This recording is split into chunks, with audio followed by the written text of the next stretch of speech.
prospects come and go, and at one point you were the top prospect. So I guess where does Shavkat rank compared to all these top welterweight future champions that we've seen? Dude, I think his record says it alone. I mean, he's undefeated. He's finished everybody that he's fought. I think he's only had 5 fights in the UFC, but he's beat everybody.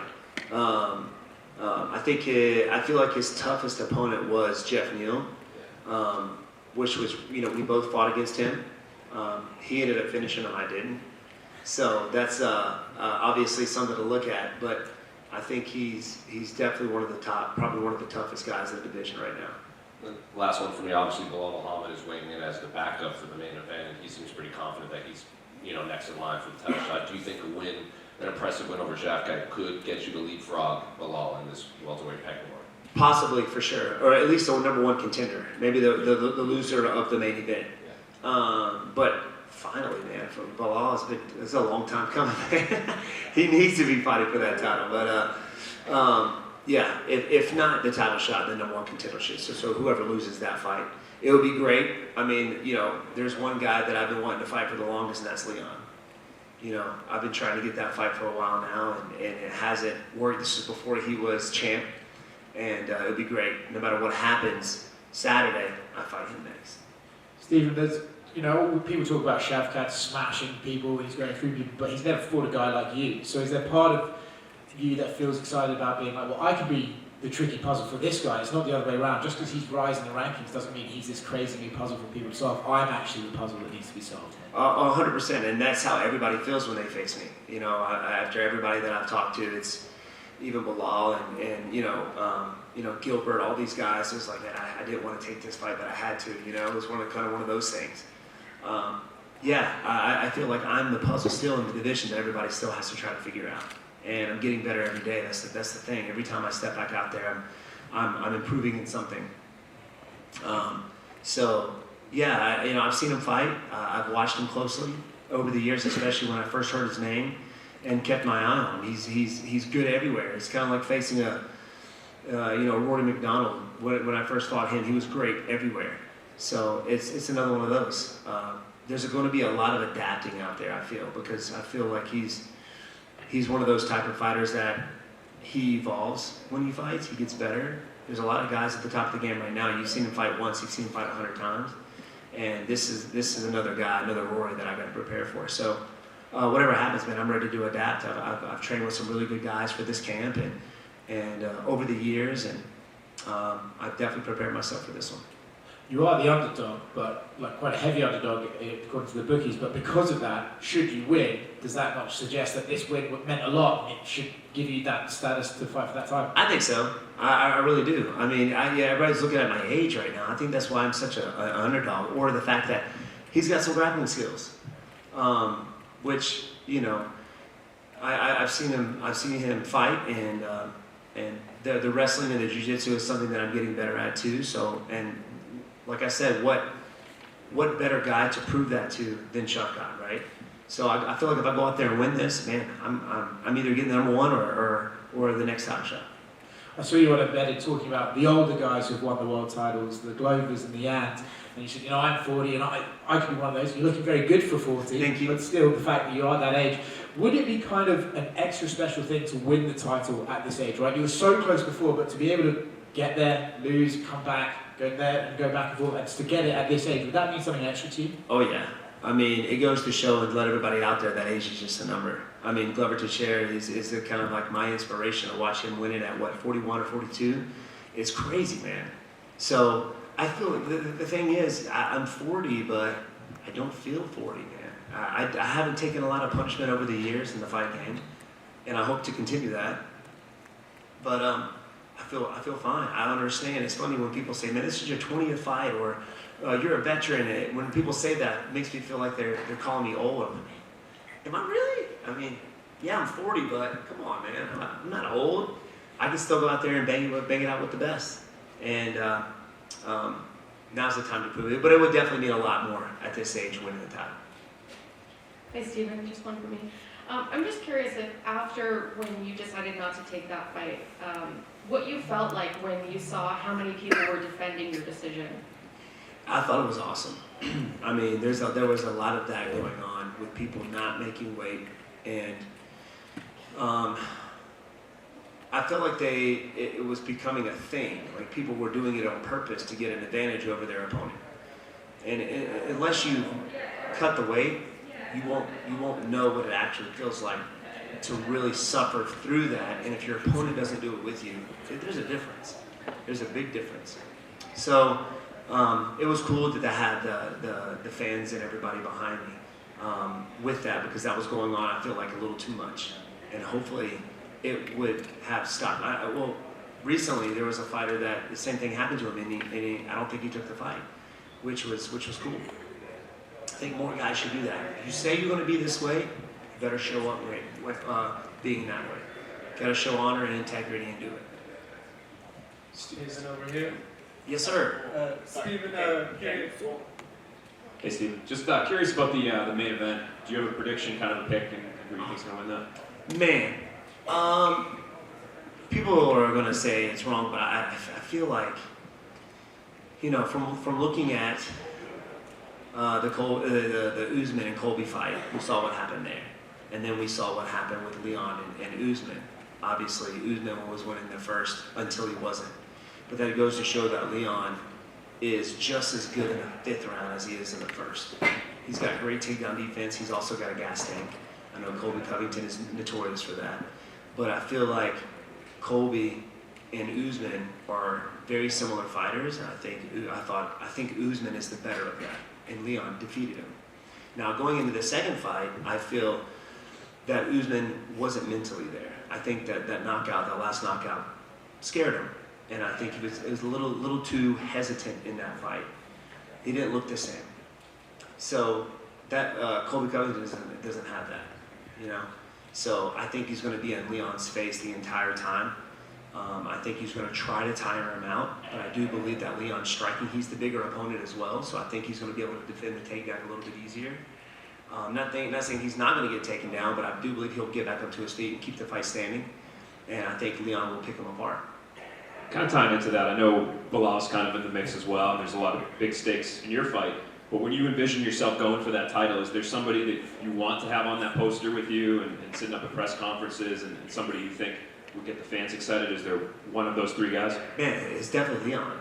I mean, everybody, Leon's faced a ton of grapplers, so have I, but people want to see people get punched and kicked in the face, and I feel like that would be a great title fight. Me and Leon, if he wins it, of course. If not, then you know, I still would like to face him, even if he's great number 1. I would love to fight him. I think that would put on a good show. Not saying that he wouldn't eventually try to take me down. I think he will definitely do that. That's an option for everybody that faces me. But I feel like I got him. I feel like I could take him out, man. Stephen over here. Just to follow up on Amy's question about what happened in your last fight, did that kind of affect your thought process and what opponent you're going to be facing for the rest of your career? No, not really. Not really.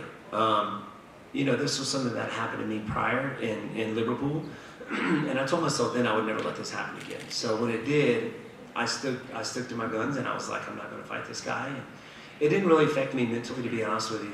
It was very disappointing that I wasn't able to fight in front of the fans. Everybody was looking forward. Stylistically, everybody wanted to see this fight. And I had a lot of people from South Carolina, Greenville, South Carolina, coming to that fight, and they weren't able to see me fight. So it was very disappointing. And to be able to go through a full training camp and nothing to show for it, really, but improvement, obviously. So I was more disappointed in that than anything else. Garry is a guy who called you out after his last fight. He's on this card fighting Vicente Luque. What do you think of his situation and his chances against Vicente Luque? Man, I would love to see, you know, I think this is going to be a great fight for sure. And I've already faced against Vicente Luque. I think Vicente has the skills to be able to win, but I feel that Garry's a very intelligent fighter. I think he's going to go my route and try to pick him apart, use his range, use his reach.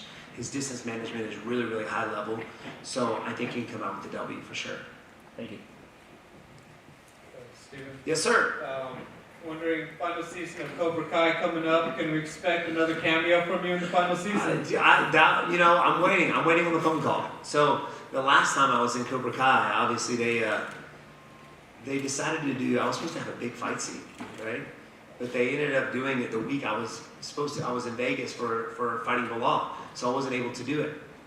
So they kept me in there as a little cameo. So they told me they were going to bring me back for like a big fight scene at the last season. So we'll see. I hope so. I mean, you know, I'm known as the karate guy in the UFC, so what better guy to have in Cobra Kai than me, you know? So I'm still waiting on that phone call, but I hope it happens. There's a lot more talk about Michael Venom Page coming to the UFC. I know you've got your own goals, but is that one of those fights that, you know what, under the UFC spotlight, the two masters are controlling the distance, is that one that kind of needs to happen at some point? I think that the fans would love to see that fight, but, you know, coming from a karate background and me and him have hung out with each other a few times. That's not a guy I would want to fight, I would say, but it would be a good stylistic fight, I presume. I mean, he's very tough. He knows how to manage his dip. He's very quick. He's tall. He's lanky, kind of like Izzy. But yeah, man, I don't think I would want to fight him. Thank you. Hi, Steven. I'm here. It's absolutely true that in Kazakhstan all people are waiting for your fight against Shavkat Rakhmonov. But my question is about you. After last fight against Kevin Holland, you said that it's feeling like you are 25 years old. What can you say today before you fight against Shavkat? Same thing. You know, I feel like I'm young. I feel like I can still go out there and show the world that I'm capable of being the champ. So my goal is to go out there this Saturday and prove that against one of the toughest guys in the division that everybody's saying is going to be the next champ. I love watching Shavkat fight. He's a very, very, very good human being, very, very good martial artist. So when I got the call to fight him, I'm like, what better guy to show the world that I can still do it than Shavkat. So I'm looking forward to a banger, man. I think the fans are looking forward to this fight as well. Even though I'm the underdog, I'm going to go out there and get my hand raised at the end of the fight. Back here, Steven. Yes, sir. You have tons of high-level experience. Do you feel like Shavkat's game resembles anyone's that you've already faced? Like I said, Rory McDonald was very good everywhere. You know, not just a striker, but also a grappler, a good grappler as well. You know, I've fought strictly grapplers, like, you know, Gilbert Burns and Bilal Muhammad. But those guys kind of went a route that wasn't fun for me or for the fans, to be honest with you. It was an exciting fight. Shavkat Rakhmonov is a guy that's going to try to finish you, right? Which makes for more of an exciting fight. Nobody wants to see anybody just get held down, but I feel like Shavkat's not that guy. He's going to try to go out there and finish me. So I feel like it's going to be a more of an exciting fight than that. He's going to start standing up. Eventually, he's going to try to get me to the ground. But it reminds me of the Rory McDonald fight. So, you know, Rory McDonald was great everywhere. I mean, he was a full-fledged, you know, mixed martial artist when there were still specialists in the game, which was the era I come from, where just, you know, striking, and you had a grappler, or you just had a wrestler. But now everybody's putting it all together. So that's who he reminds me of. And then also wanted to ask you, sticking to your guns, not taking the last fight, ultimately in this position where you're facing a top 5 guy, do you feel like everything worked out positively for you? I think so. I think my management team, Paradigm, did a great job, you know, working through that whole situation, and we got this fight, man. If it wasn't for my team, this wouldn't happen. So they're awesome, man. They did it all. I didn't have to do anything really, but just say yes. Thank you. That was it for me. Yes, sir. Last set of questions right here. Over here.